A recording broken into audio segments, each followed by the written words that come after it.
Luego de un fin de semana con muchas actividades e incluso actividades de carácter familiar y social, como la boda de la hija del presidente, la hija mayor del presidente de ¿Es la mayor República. esta? Sí, del presidente anterior era la del medio. La del medio, del presidente Danilo Medina, el sábado. Allí hubo un encuentro, un abrazo que se dieron Danilo Medina y Leonel Fernández. Parece ser que en ese encuentro social, en donde el presidente de la República invita a sus allegados, amigos, familiares, por supuesto, invitó a Leonel Fernández para decir que Leonel Fernández y él son amigos. Yo no tengo duda de que ellos sean amigos, porque hace muchos años que ellos están juntos amigos en el PLD, y compañeros. Pero y quien conoce la historia del PLD sabe todo lo que hizo Danilo Medina para que Leonel Fernández fuera presidente de la República, eso no se puede olvidar. A Danilo lo definían como el estratega. Y el dueño de una estructura interna que Leonel Fernández en sus momentos no tenía. No tenía y utilizó para llegar a la presidencia de la República, que en un primer momento, en el año 1996, ganó Leonel Fernández con Danilo como su soporte interno en el Partido de la Liberación Dominicana. Posteriormente ya vinieron, por supuesto, las aspiraciones después del año 2004. Leonel volvió al poder, Danilo tenía aspiraciones, pero acompañó a Leonel nuevamente como ministro de la presidencia. Y en el 2007, creo que fue, 2006. Importante que hagamos también una precisión. Lanzó Fausto. su propio proyecto para la candidatura presidencial. Antes que eso, recuerda que el PLD sale del poder en el 2000, ¿verdad? Viene Hipólito Mejía, sí, derrota a Danilo como candidato. Sí, Danilo fue candidato. Cuando en el 2004 se veía venir que el PLD retornaría porque el presidente Mejía tuvo que enfrentar todo aquello de la crisis, el gobierno no estaba en buenas condiciones, el PRD. Entonces, Danilo de nuevo le deja el camino abierto a Leonel Fernández. No así Jaime David Fernández Mirabal, que enfrentó a Leonel Fernández en las primarias y fue derrotado. Sí. Entonces ahí de nuevo Danilo entendía que el hombre ideal para regresar al poder era Leonel Fernández y no lo enfrentó. Bueno. Ahora sí después ocurre lo que tú dices. Ya. En el tema de las primarias, de la ley de partidos políticos y utilizar primarias abiertas o cerradas, el padrón de la Junta Central Electoral y que las elecciones internas de los partidos sean simultáneas. En los últimos meses se ha hablado mucho de ese tema y se ha dicho que Leonel Fernández y Danilo Medina son enemigos irreconciliables. Que entre los dos... Pero la palabra enemigo es un poco fuerte. Hay una tirantez. No, pero eso es lo que se dice. Antagonistas políticos. Antagonistas políticos. Pero obviamente ellos son muy inteligentes y se dan cuenta de que esa frecuencia en reiterar que ellos son enemigos implica una división del Partido de la Liberación Dominicana.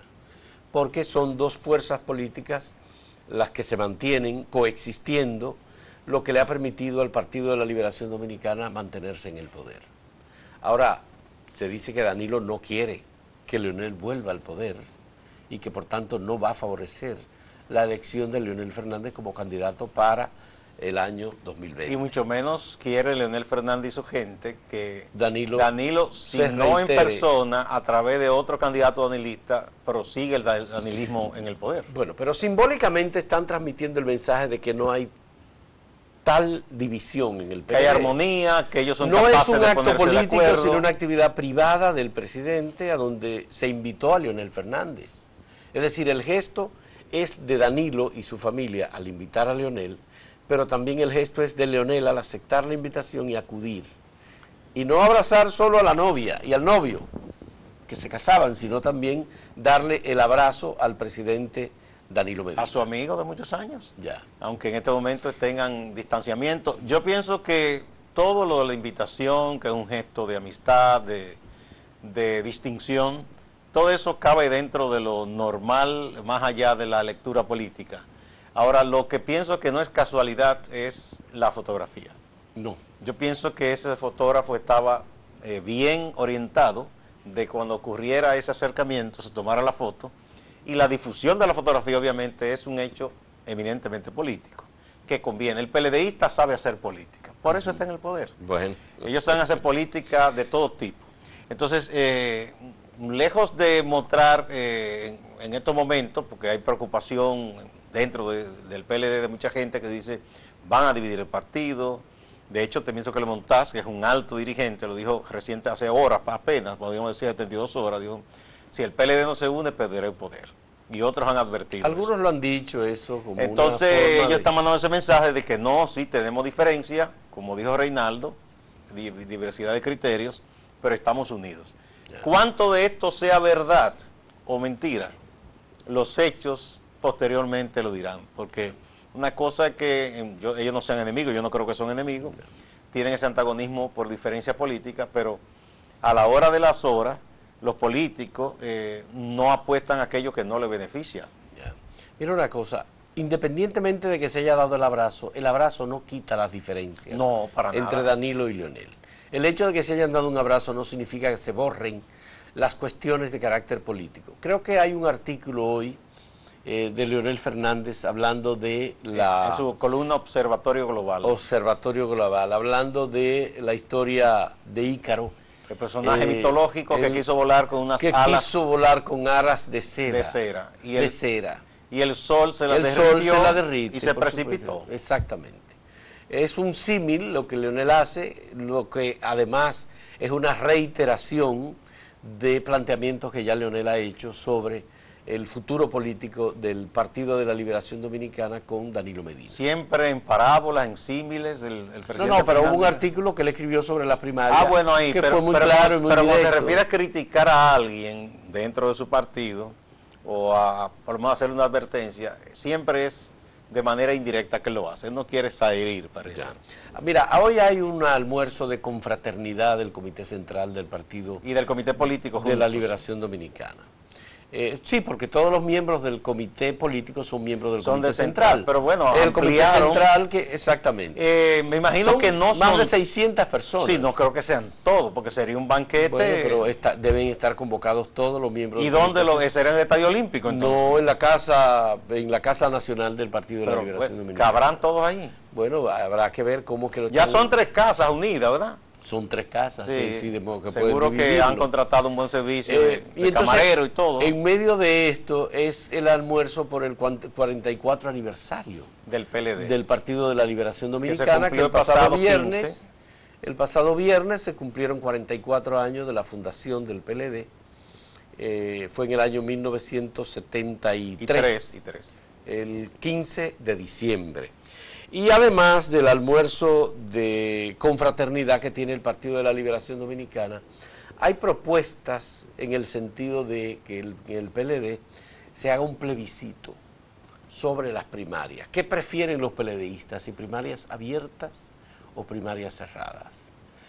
Todo esto es porque nos hemos olvidado de que hay una comisión bicameral que tiene la responsabilidad de hacer unas recomendaciones a los legisladores, pero eso no puede llegar al Congreso si no hay una decisión en el PLD. Porque los miembros de esa comisión bicameral, la mayoría es gente del PLD, entonces ellos esperan lo que decida su partido en el comité político para ellos proceder entonces. Y eso prácticamente ya murió este año. El presidente de esa comisión, Victoria Yep, de la provincia Aristides, sí. María Trinidad Sánchez, ya lo dijo en estos días, que no había forma porque el PLD tiene eso trancado, ese juego trancado. Bueno, vamos a hacer una pausa.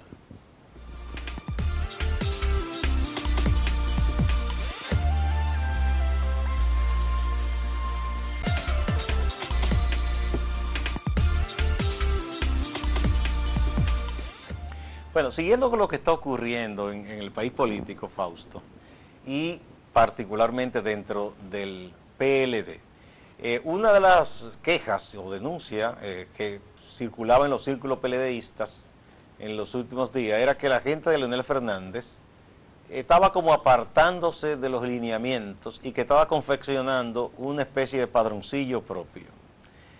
Y muchos se preguntaban si era que ellos pensaban hacer tienda aparte, porque todo esto corrió al unísono con propuestas concretas de partidos que han sido aliados del PLD, más que todo del proyecto de Leonel Fernández, como MODA, como la Fuerza Nacional Progresista, y ahora incluso una facción del Partido Reformista que le han ofrecido a Leonel Fernández la candidatura.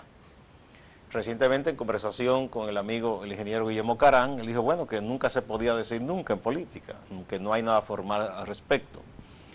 Entonces, todo eso ha estado circulando. Conversamos con... Perdón, este es el sector de Hito Bisonó, que encabeza Hito Bisonó. No, el otro sector. Yo no sé ese que ha dicho. El de Federico Antún Valle, eso han estado como picándole el ojo a Leonel Fernández. Bueno, pero ellos fueron aliados al PRM. Sí, pero ahora tú sabes que los reformistas en ese aspecto no guardan muchas lealtades. No, para no decirlo de otra manera. Bueno, el caso, ellos tienen un proyecto que se llama Tricolor, que es el sector muy conservador, poniendo énfasis en el nacionalismo, ¿no? Y en el anti-haitianismo, vamos a decirlo claro. Entonces, esa gente ha estado también guiñándole un ojo al presidente Leonel Fernández. Al unísono, ese padroncillo, hablamos con algunos dirigentes que son cercanos al expresidente y lo que nos decían que ellos de alguna manera piensan separarse del PLD. Que simplemente ellos están tratando de saber con quién cuentan. Porque para nadie es un secreto que mucha gente se ha decantado, que era leonelista y luego cruzó la raya y se pasó a apoyar a Danilo Medina.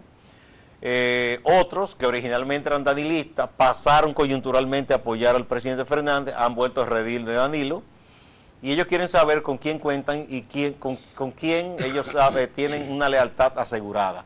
Es una especie de depuración de ese litoral, a ver quiénes están, quiénes no están, a ver qué ellos piensan hacer. Tú sabes que los próximos pasos que van a dar, bueno, ¿no? Bien, es bueno que lo hagan para que aclaren muy bien con qué fuerzas o con qué poder tienen o cuentan. Pero Leonel Fernández tiene muy claro que el que está en el poder, el que emite los sobrecitos, el que paga los cheques, es el que cuenta con la mayor cantidad de adhesiones. Él lo escribió eso en un artículo. Bueno, hubo varios diputados que recientemente, diputados leonelistas, hablaron de eso, que todo eso que se está haciendo, de que se está hablando de reelección, que si se somete una reforma al Congreso, dicen que todo eso sería pagado, dicen. Bueno, pero es que cada vez que se ha hecho una reforma constitucional en este país se ha pagado. Cada vez que se ha hecho una reforma constitucional reeleccionista como esta y como las anteriores que hemos tenido, es pagando. Cuando Amable Ariztí Castro le propuso a Leonel que se pusiera los pantalones para plantearse la reelección, el PLD con apenas un senador y unos cuantos diputados. Y que R.A. Fon Bernal habló de aquello de tiburón podrido, bueno, sin eructar. Pues se trata de, obviamente, pagar. Tú recuerdas que cuando Hipólito Mejía hizo la reforma de la Constitución en el año 2002, hubo incluso dos diputados del PLD que fueron expulsados porque votaron a favor, pero se habló, debidamente engrasados. Muy claramente se habló de eso. Posteriormente, en el 2015, cuando se hizo la reforma de la Constitución, ¿cuántas denuncias hubo sobre pago de legisladores y de cuánto dinero era que se estaba entregando a cada legislador? ¿Tú recuerdas? Sí, obviamente. Fueron muchas las denuncias. Por tanto, si se hace otra reforma de la Constitución para favorecer, por ejemplo, que Danilo Medina vuelva a ser candidato a la reelección, obviamente que mucha gente irá a recoger lo que entiende que le toca por favorecer. Cobrará por ese favor. Cobran por eso, sí. Y cobran de múltiples formas. Cobran con la asignación de obras, cobran con dinero directamente en efectivo. Porque el tráfico, composiciones, el pago de favores, el pago de canonjía, ya no es un asunto del efectivo simplemente. Hay muchas formas. Y a veces el efectivo es lo menos adecuado porque deja huellas. Aquello de seguir rastro de dinero. Y hay gente que sabe que dice, espérate, no me dé dinero. Ahora, yo tengo un hijo que es ingeniero, mi esposa o el sobrino de mi esposa, yo quiero que tú me le asignes esa carretera. Y no sé de cuántos millones, o tal cosa. Y esas cosas, o que yo tengo un problemita con renta interna que me quiere cerrar el negocio. Ya renta interna no existe. Bueno, la DGI, que es que está fusionada las dos, ¿verdad? La DGI, sí, que ahora abarca las dos cosas. Sí. Aquí ha habido legisladores con negocios millonarios que han sido intervenidos por la DGI por problemas de impuestos. Que los hay, pero multimillonarios. Sí, entonces claro, todas esas cosas se busca la manera de favorecer a uno u otro, ¿no? Pero bueno, hay que entender que los grupos están muy claramente definidos, aunque alguna gente se oculta. Fíjate lo que ocurrió con la reforma constitucional del año 2015. Leonel Fernández tenía entendido que él contaba con el apoyo del comité político. Que por lo menos tenía una especie de poder de veto. Exactamente, pensaba pero eso. Ni siquiera eso. Y luego en el Congreso Nacional, legisladores que venían de reunirse con Leonel y que supuestamente estaban de acuerdo con él, al final votaron a favor del cambio. Dicen que algunos, entre los cuales se ha mencionado a Julio César Valentín y al amigo José Rafael Vargas, le dijeron, presidente, lleguemos a un acuerdo, porque nos estamos quedando solos. No sé qué tan cierto sea esto, que hubo reuniones en Funglode, y que vieron lo que estaba pasando, con mucha gente que le dijo, bueno, ya hay que sobrevivir. Y entonces, quizá por ser muy leales... Hubo un caso muy patético, el del senador Eddie Mateo Vázquez. ¿Tú te recuerdas? Barahona. El de Barahona. Que juró lealtad y fue y votó. Y fue público, porque además se transmitió su discurso. Sí. ¿Entiendes? Entonces, obviamente, en estas cosas, el manejo del poder es lo que determina. Bueno, lo cierto, la forma en que la gente... Sí, lo cierto es que ese litoral de Leonel Fernández tiene un problema, es que el tiempo se le está agotando. Porque hasta qué punto ellos pueden resistir no tomar ninguna decisión, porque los otros sí que están tomando decisiones y están dando pasos. Y van en un momento dado a aplastar a ese litoral si no decide hacer nada. El tema es si es Danilo Medina que va como candidato del PLD, o si Danilo Medina quiere las primarias abiertas para impulsar a otra persona. Si Danilo quiere las primarias abiertas para impulsar a otra persona, a Leonel le va a ser mucho más fácil ganarle una contienda interna en el PLD. Pero si es Danilo, y parece ser que Danilo, esa es la paradoja que tiene, que está obligado a ser él para enfrentarse a Leonel Fernández, porque él es el único que tendría condiciones, si son internas, para ganarle a una si son cerradas, si son cerradas, porque hacia afuera se pueden hacer muchas cosas en una contienda interna al doctor Leonel Fernández. Entonces, bueno, Danilo hizo esta batalla desde fuera del poder con Leonel Fernández y la ganó. Desde fuera, relativamente, desde fuera, porque lo que hizo Leonel fue quiso no ser sacar primero, la cabeza, no hacer ruido, pero su estructura quedó intacta y él se reunía periódicamente con su gente y tenía toda su maquinaria. Diariamente hacían cálculos porque de las ganancias y las pérdidas. Si hay que decir algo de Danilo, que es un gran trabajador político, él 24/7 trabajando política. Pero Leonel trabaja política también. De manera un poco más cómoda, distendida, porque al profesor le gusta mucho durar horas leyendo en Funglode, pasear al exterior y comprar libros. Y no es el hombre que da ese calor cercano al militante, que al militante le gusta. Una de las cosas que han dicho los amigos reformistas es que ellos han perdido tanto poder porque dejaron de hacer esa política, que ellos eran muy dados a hacerla.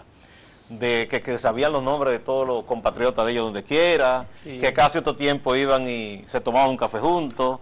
Y al perder eso, ellos perdieron esa militancia. Así es. Vamos a ver qué futuro tiene Leonel Fernández en estas condiciones, y al final el PLD tomará una decisión. ¿Cuál es la decisión que va a tomar el PLD? La que quiera Danilo Medina. Bueno, si el litoral de Leonel actúa, Danilo tiene esa estructura controlada y va a actuar. Y además yo pienso que ya este año que viene, a más tardar a mediados de año, todo eso debe estar definido, porque dirán, bueno, faltan 2 años para las elecciones, pero el PLD no resiste esa tensión prolongada tanto tiempo, porque puede quebrarse. Hacemos una pausa.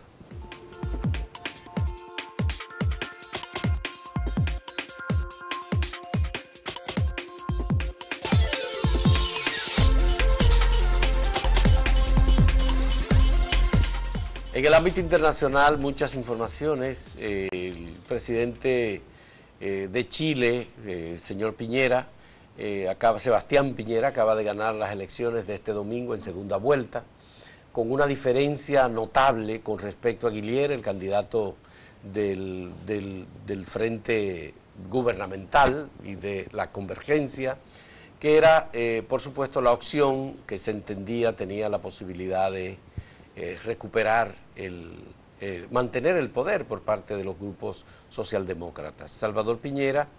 Sebastián Piñera es un hombre de derecha, aunque de derecha moderada, acaba de ganar este proceso electoral, y la primera vez que ganó las elecciones, a quien sustituye Sebastián Piñera es a la señora Michelle Bachelet. Exactamente, o sea que y ahora se repite lo de hace 4 años atrás. Exactamente, se repite lo que había ocurrido. En Chile se permite ir como candidato después de haber pasado 4 años fuera del poder. Sí, es intermitente. Es intermitente, exactamente. Esa es una información importante porque además se analiza el contexto, la situación que hay con los populistas o los derechistas en América Latina, que así como Macri ganó en Argentina y otras posiciones de grupos conservadores, pues se consolida esta tendencia que de algún modo es un reflejo de lo que ha pasado en las elecciones en Estados Unidos. Estuvimos siguiendo este proceso electoral. Hay que decir una cosa, Piñera es un tipo muy singular porque él es uno de los 4 empresarios más ricos de Chile y ha incursionado en la política. Él es un hombre que ha tratado de ser transparente. Sí. Tan pronto aspiró, delegó funciones en su familia y en otros socios de sus empresas, publicó todos los estados de cuenta, lo que tiene en el exterior, lo que tiene en Chile. No es un hombre que se le puede señalar como corrupto ni que se favoreció él y su entorno. Entonces eso contrasta con lo que pasó con Bachelet, que venía con una hoja de transparencia y de muchos avances en términos de derechos en Chile. Ella fue la primera que puso en operación aquello del gabinete 50 y 50, mujeres y hombres, avanzó mucho en lo de los derechos civiles y humanos. Es una mujer de prestigio, ella dirigió ONU Mujer cuando salió de la presidencia en aquella ocasión, pero ahora hubo unos escándalos de corrupción que la salpicaron muy de cerca, con un hijo, con otra pariente, y todo eso afectó a la presidenta Bachelet. Por otro lado, también coincidió con un periodo de pérdida de dinamismo de la economía, por factores internacionales en un aspecto, porque el cobre y otros minerales que Chile los explota y exporta, estuvieron a la baja. Ahora están al alza, o sea que Piñera va a dirigir un cuatrienio aparentemente en abundancia, en bonanza, ¿no? Sí. Lo que se espera, Gustavo, es que Perdón, la transición... también ocurrió que el Frente Popular, que era coalición que habían formado en que estaba Bachelet, la gente que se opuso a Pinochet, Frente Amplio había perdido fuerza porque el sector más a la izquierda le había exigido a ella, primero, que separara a personas señaladas como corruptas, y segundo, ahora con el candidato que escogieron, que asumiera un programa más hacia la izquierda, con una serie de reivindicaciones. Por ejemplo, en Chile hay un gran debate sobre el tema de las AFP, y la gente está pidiendo que esas cosas cesen, que se haga una ley y que todo el mundo que tiene dinero, ese dinero se le dé al ciudadano y que se replantee todo ese sistema de la seguridad social y de los planes de retiro, porque las AFP parece que han estado ganando mucho y la gente no está contenta con el tema de las pensiones. Hay otro debate sobre la gratuidad de la educación superior. También. Por ejemplo, Chile se acaba de aprobar, por ejemplo, la legalización de la interrupción voluntaria del embarazo por las 3 causales. Ese es otro debate. Ahí incluso legisladores conservadores estuvieron de acuerdo. Pero se entiende que nada de esas cosas la va a tocar el presidente Piñera ahora. Por tanto, lo que se prevé es una transición sin sobresaltos. Él se va a enfocar más en lo económico. Exactamente, lo que se prevé que va a atender fundamentalmente la cuestión económica y algunos otros temas que se plantearon en el debate en la campaña electoral. Gustavo, la otra cuestión es que finalmente el Tribunal Electoral de Honduras declaró a Juan Humberto Hernández, el presidente, como presidente electo, el reeleccionista. O sea, triunfador. Triunfador del proceso electoral. Esto ocurre apenas unas horas después de que la hermana del presidente y otras 5 personas fallecieran en un accidente de helicóptero en Honduras. Inmediatamente la Organización de Estados Americanos emitió un informe, la OEA, muy crítico sobre el proceso electoral, el reconteo de los votos, y además ha habido y se han mantenido las protestas, las manifestaciones. Hay varias personas muertas. ¿Qué tiempo hace la información que está aquí dice que se llevaron a cabo las votaciones? Hay más de 15 muertos. ¿Qué tiempo en hace? Noviembre. O sea, casi no un mes. A principios de noviembre. Pues casi un mes. Más de un mes, sí. Sí, es una barbaridad esto que ha ocurrido en Honduras. Fíjate, es tan tal que voces muy conservadoras que han mantenido, por ejemplo, una opinión crítica sobre Venezuela, sobre Bolivia, también la tienen ahora respecto a Honduras. El caso más emblemático es el periodista argentino Oppenheimer, que tiene el informe Oppenheimer, una columna muy leída en varios idiomas. Él dice que ese caso de Honduras es como el madurismo de Honduras, él dice. Porque es tan burdo, dice él, lo que se hizo en Honduras como lo que ha hecho Nicolás Maduro en Venezuela. Incluso dice que hasta más. Porque fue una cosa muy burda ese fraude que se montó. y que él critica a Estados Unidos diciendo si se ha sido fuerte con Venezuela, con Bolivia, se han impuesto sanciones, corresponde hacer lo mismo respecto a Honduras porque ahí se ha violentado la democracia. Bueno, Honduras entró ya en un proceso de descrédito, de falta de seguridad jurídica, de ruptura del orden establecido, porque aunque el Tribunal Electoral proclamó a Hernández como el candidato electo, lo hace en medio de circunstancias muy oscuras. Hubo varias peticiones de revisión, solicitudes de reconteo de votos, la Unión Europea estuvo allí también, observadores de la OEA estuvieron allí, pero al final nadie queda satisfecho y la gente está en la calle. Y hay unos signos graves, tanto las Fuerzas Armadas como la policía se han negado a reprimir en su mayoría a la población.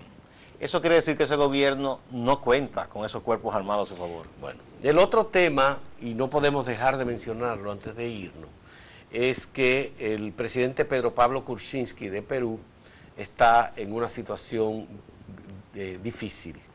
Se aprobó en el Parlamento peruano una vía rápida para el sometimiento del presidente y posiblemente su destitución, porque se descubrió y está comprobado que el presidente Kuczynski recibió dinero de Odebrecht. Y hay ya un proceso encaminado, se aprobó, él tiene apenas unas horas para poder explicar a los congresistas la circunstancia en la que recibió unos $790.000 u $800.000 por una consultoría de una de sus empresas a la corporación Odebrecht.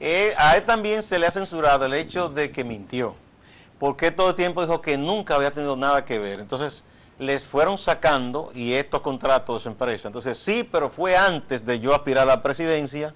Luego tuvo que admitir y luego dijo, no, quíteme el secreto bancario para que vean que todo está transparente. Pero ya la gente tiene el mal sabor de que un presidente que en principio dijo, investígueme, y dio luz verde al Ministerio Público para que investigara a todo el mundo respecto al caso de Odebrecht, y además que sacó a esa compañía de operaciones de Perú.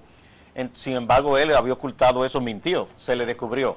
Entonces ya le dieron un voto de censura al Congreso y este miércoles se espera la votación para decidir si él sigue en el poder o si es expulsado. El problema es que la oposición domina el Congreso obviamente peruano. Porque Fujimorismo es la mitad que está en contra de él, sí. Y dentro de la coalición que llevó a Kuczynski a poder ya hay mucha gente que entiende que él es una vergüenza para Perú y que debe salir. El problema es que Keiko Fujimori también recibió fondos de Odebrecht. Es un conejo diciéndole de orejón a un burro en ese caso. Bueno, pues además hay que decir una última cosa, ya lo habíamos mencionado aquí hace algún tiempo, pero finalmente ahora en diciembre sale de la cárcel en Curitiba, donde se encuentra en una cárcel de alta seguridad, Marcelo Odebrecht, para cumplir un periodo de 5 años de prisión domiciliaria como una concesión de la justicia brasileña por haber colaborado con la delación premiada. Él va a estar en cárcel, en prisión domiciliaria, en su residencia, y ahí tendrá que pasar un periodo aproximado de 5 años. Había sido sentenciado a 19 años y 4 meses de prisión, pero las circunstancias han favorecido a Marcelo Odebrecht para que la mayor parte de la prisión, tiene aproximadamente 2 años en prisión. Sí. Las cumple en su residencia. Bueno, están profetas como Blas Peralta, lo que pasa es que a este se le cumplió la profecía y a Blas no. Que dijo que el Señor se le iba a bajar tanto y que 2 años y que iba a salir libre. Bueno, pero la prédica de este es el billete. El billete, así mismo. Señores, hasta mañana.